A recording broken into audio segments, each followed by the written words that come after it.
Okay, so there was breaking news, and the breaking news ended up being that Joel Embiid is gonna miss Thursday's game, and Ben Simmons is gonna miss Thursday's, and what was it, Friday? Is it a back-to-back with the Chicago Bulls? But anyway, Ben's gonna miss 2 games. Joel Embiid is gonna miss 1 game due to contract tracing. Not even contract tracing anymore. It's kind of, I guess, making sure they don't have the bug or that they can't spread a bug or whatever. I don't know. I don't think anyone understands the health and safety protocols of the NBA at this point. Because, okay, this literally doesn't make sense. Both of them went to the same barber on the same day to get a haircut, right? So the barber tests positive, or someone tests positive, or whoever at that barbershop tested positive, whatever, right? Excuse me. If logical sense applied to the situation, you would say that Joel Embiid and Ben Simmons would be on the same timeline and miss exactly the same amount of games. If this made sense, if this worked in a common sense way, we're good. It would be the same amount of games. But it's not. I mean, should they miss any games at all? Should we even be in a situation? No! Made a video about that. Adam Silver is a corporate puppet for corporate cash. That's what this whole season is about to begin with anyway. But, you know, like a couple of people said, this isn't the first time we've been in this situation. With the whole Steph Curry deal and forcing us to play with 7 players. We've already lost arguably 3 games because of this, and we wouldn't want to lose any more. But there's another personal part of this too. Joel Embiid's MVP candidacy. There'll be some writers out here being like, Joel missed games.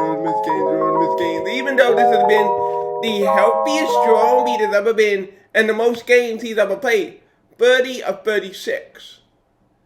There are 34 games left. Actually, what was it? 36 games left in the regular season. If Joel Embiid is able to play the vast majority of those games, let's say that Joel Embiid only misses, now it will be game number 7. Let's say that it stays there for the rest of the year. Or what about this? What if Doc Rivers secures the number 1 seed in the Eastern Conference with 3 games to play and decides the rest of Joel Embiid? Is a sports writer seriously going to hold that? No, really. I want to know where the cutoff point is. With the coronavirus, with the pandemic, with everything that's happening, I want to ask these sport writers, I want to know, where's the cutoff point? Where's the cutoff point for games missed? Because if the Sixers secure number 1 seed, and Embiid have been playing every game up until then, and there's like 48 games remaining, and Doc is like, I want to save you for the postseason, what's going to happen then? What is literally going to happen then? This argument on games played, it's such a 2008 to 2012 argument. The Spurs popularized the whole player rest thing, and now it's a league-wide phenomenon. Now it's the way the league is, whether you like it or not. Whether you like it or not, players are going to not play games in order to preserve their health. LeBron James like, okay, I'm here attending the All-Star game, but it's not really that big of a deal, and I'm 36, and I'm trying to give up on another NBA title, and that's more important to me than this meaningless All-Star game.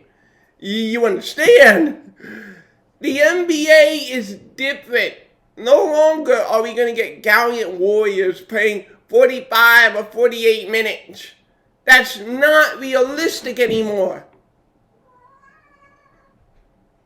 It's not realistic. The NBA that you and I grew up watching, the NBA that was the standard for that type of voting argument on games missed or whatever, that argument, it no longer applies. It's not the same league anymore. And the only reason you give the argument is because there is no other argument against Joel Embiid, to be honest. Like, Nikola Jokic is having a hell of a season, but the Denver Nuggets are 7th in the Western Conference. The Brooklyn Nets came on fire, and James Harden's having a heck of a year himself, but it's hold on a minute. Let's see how Brooklyn also does in the second half of the year too. Let's wait and see if this is a trend or if this was a soft underbelly of the Nets schedule that they're able to take advantage of. Let's wait and see on that. Anointing the Brooklyn Nets now, actually, they were anointed from the very moment that James Harden was traded to them. I find that kind of ridiculous, kind of disrespectful. As Miami is getting some wins up there, and as Milwaukee starts stringing things together, and then there's us who's always been consistent. All these franchises should be like, hey, we're a top Eastern Conference. We're among the top 4 seeds. What is with this Brooklyn? Yes, I know, Durant, Harden, and Kyrie, they can all get their buckets anytime they want. But there's another side of the ball, and it's not just defense. It's rebounding. It's intangibles. It's falling on the floor. It's that kind of commitment that leads to a championship. They have a unique skill set, yes, but that doesn't guarantee them a championship. If that were the case, you could put a bunch of ISO scorers, obviously not on the level of Durant, Irving, Harden, whatever, but you could put a bunch of ISO scorers together, and bam, that's simple, right? Except it's not as simple. So I have never bought into the Brooklyn Nets, and their 8-game stretch, a part of which where they got blew out by the Dallas Mavericks, I'm not going to anoint them because of that. They had to have a strong second half of the year, overtake us first in the East. So we're going to call them the best team in the Eastern Conference. They should be able to win more games than us. I mean, it's that simple. If they are a better team than us, if those 3 guys are the best 3 guys who have ever played a game of basketball together, and if you're saying that is enough, then they should be able to overtake Philly, overtake the Utah Jazz, overtake the Phoenix Suns in the league overall standings. They should be the best team in basketball, on name and on merit.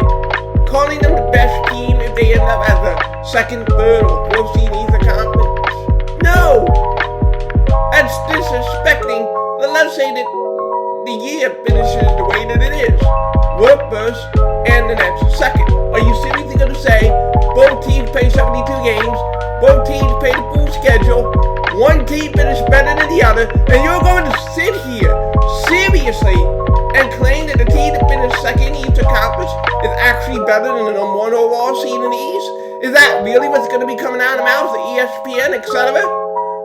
Like, seriously. Enough. I understand the talent that they have on their disposal, specifically on the offensive side of the ball. But let's wait to see them accomplish it.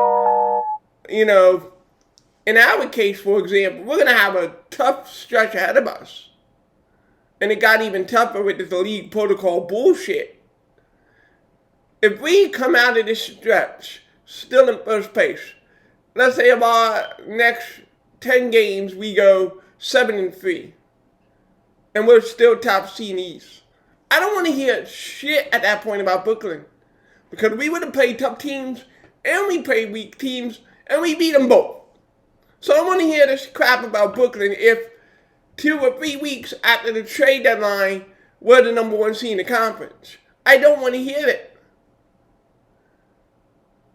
I mean, the regular season and the regular season, postseason is postseason. And so I guess that would be the argument left. And I agree. And especially then, let's see them do it in the tournament, where it counts, where it actually matters. But this whole thing that I'm supposed to cower in my boots, and they became the overwhelming favorite because they signed a 34-year-old who's barely on his last legs in the NBA, who they envision as a small ball center? I've never thought of Blake Griffin as a small ball center at any point in his career. And I'll put it like this. If Ben Simmons, one of the most athletic players that the game has trouble recognizing defensive coverage at center, what makes anyone believe that Blake Griffin will be a net positive on the floor for the Brooklyn Nets? You know, they talk about, can Blake Griffin win them a game? You couldn't even get on the floor for the Detroit Pistons. And now we're talking about if Blake Griffin could steal them a game. What? Stop living in 2009. It was a waste of a roster spot. And I don't believe the C-Marks would have made the decision on their own. I believe that Kevin Durant, James Harden, Kyrie Irving mean like, get at this baller who balled at one point. It was a player-oriented decision, the whole thing for the Brooklyn Nets offseason has been a player-oriented decision rather than thinking it through. We'll see how it plays out. It is the most dysfunctional, interesting team. It is dysfunctional because normally a general manager has say over the personnel. Obviously, Steve Nash hired because he's KD's dude. So obviously, this is a player-ran organization in Brooklyn, and that's what makes it really interesting. LeBron James never went as far as Kevin Durant did, and literally, basically, Kevin Durant is the owner of the Brooklyn Nets while playing for them at the same time. LeBron James never took it to that level. Not in Miami, not in LA, not anywhere else. Kevin Durant had power that LeBron James never had in his career, if you think about it. This is the first player-owned team we have ever seen in the history of the NBA. So not just the ISO ball and the ability to create mismatches. This is the first player-owned team that we have ever seen. And it is interesting to see, will it win a championship? And if so, it will redefine how players look at it. They're like, hey, we can make these personnel moves at all, even though they really can't. But that's the perception that will be gained if the Nets win a championship. If, on the other hand, the Nets lose a championship, or better said, never ever get to a championship, that will be the thing that owners and general managers need to kind of blunt the ego of the players a little bit. Step back, let us do our job. You think about all the picks traded for veterans and some of these other things, and it's like, again, I don't mind that. I literally made a video analysis of how Kyle Lowry would transform this team. We get Kyle Lowry, and I don't care about the standings. I know we're better than Brooklyn at that point. I know we're better than Brooklyn at that point. Now they're completing reports. You know, he's like, there was a report from Bill Simons, you know, who he's been around the NBA for a pretty duration of time. So, yeah, some credible people. He's like, Kyle Lowry was like, I want to be out for a month. And Kyle Lowry, you know, just today posted a tweet, Instagram me like, nah, I don't believe what you hear. So that's kind of mixed. But I'm not too concerned about that, to be honest with you. Because again, at the end of the day, the ones who should be making moves are general managers. If Masai Ujiri, the same guy who moved DeMar DeRozan for Kawhi Leonard, sees and understands I just paid a bunch of money to Fred VanVleet to be the starting point guard of the future, it does not make sense to have Kyle Lowry as a legacy player, especially if I could get a young asset and draft picks and capital for Kyle Lowry, and that makes a boatload of sense to what you're trying to do for Toronto. So it doesn't matter what Kyle wanted or doesn't want, or the reports want or doesn't want. If your jive moves in this direction about the general manager, if he moves in this direction, Kyle's gone. And I want us to be front and center of that. Because there's only one way to ensure that you beat the Brooklyn Nets. That is with two-way players who can defend at a high level. For what we say about Kyle Lowry's charges, he's also a positional defender. He plays bigger than his size, he's laterally quick, and he's a very intelligent cerebral defender on the court. So if we were to get a guy in Kyle Lowry, and you could put Kyle Lowry on Kyrie Irving and be like, slow him down. You put him on James Harden and you'd be like, slow him down. That will help us put a bend on Kevin Durant. to kind of limit a guy like Kevin Durant.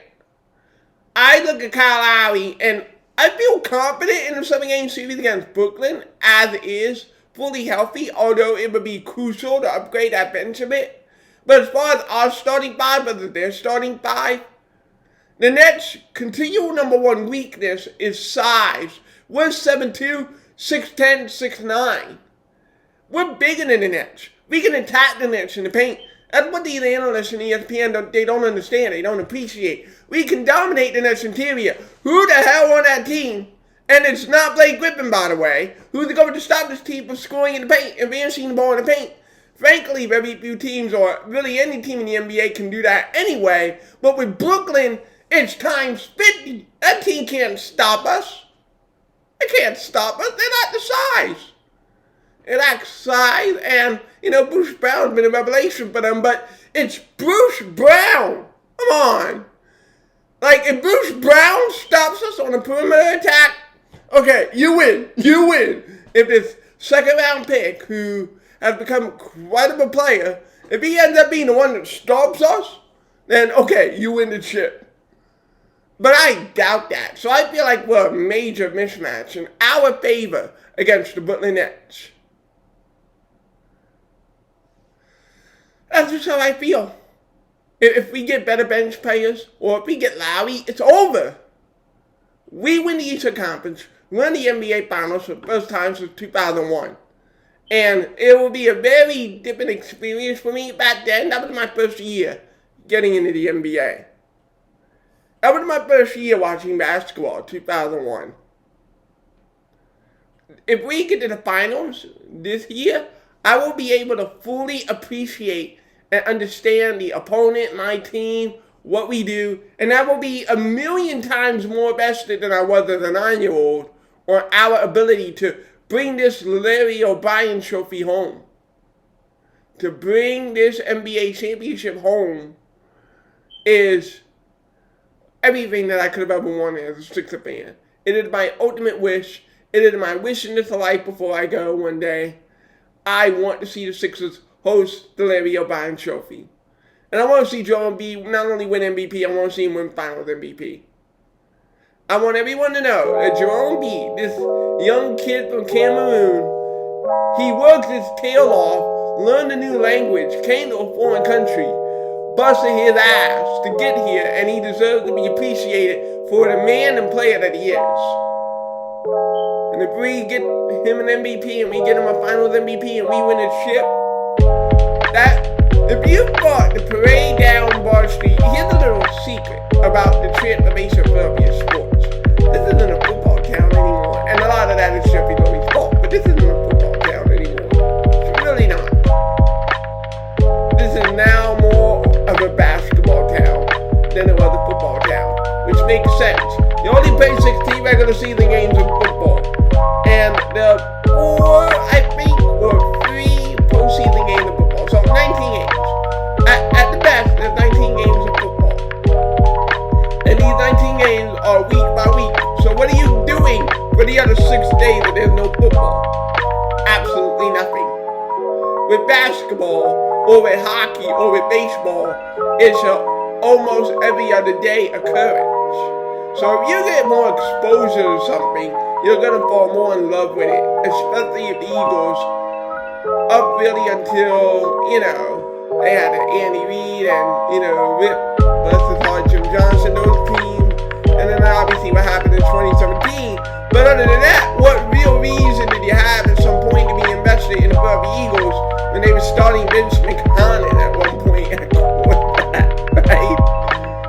So over the years and over the decades as I grew up in this town, it's slowly transformed into a basketball city.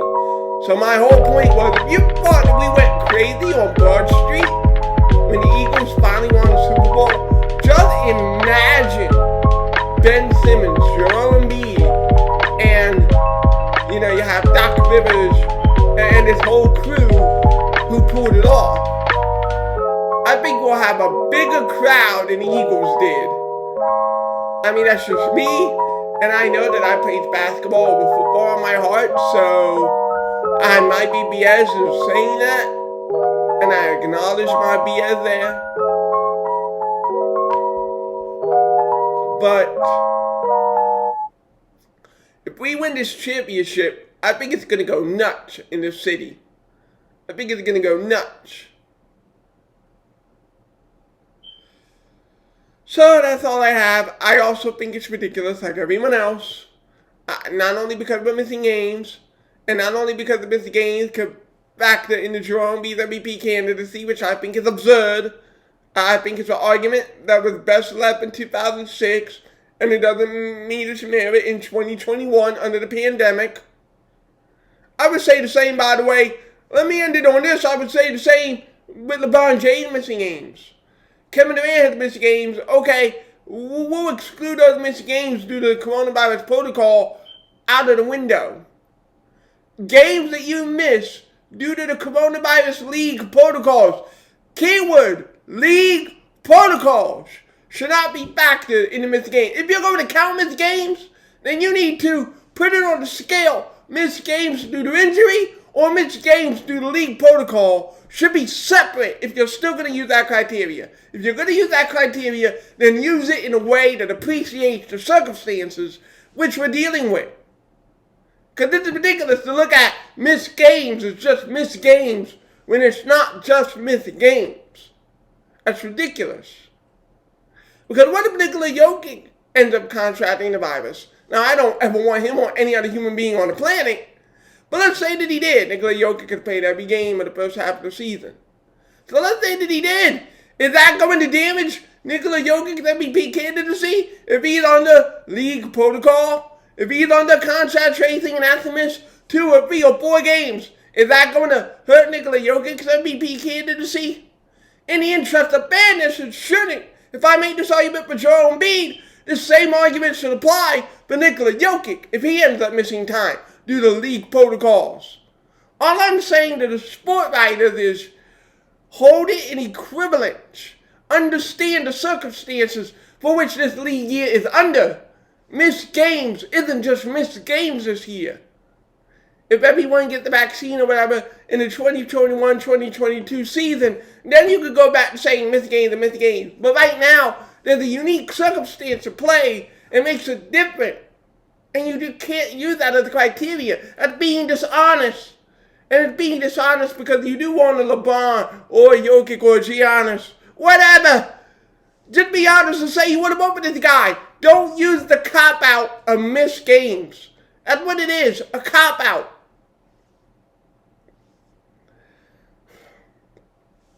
Six of the Universe, signing off. Peace.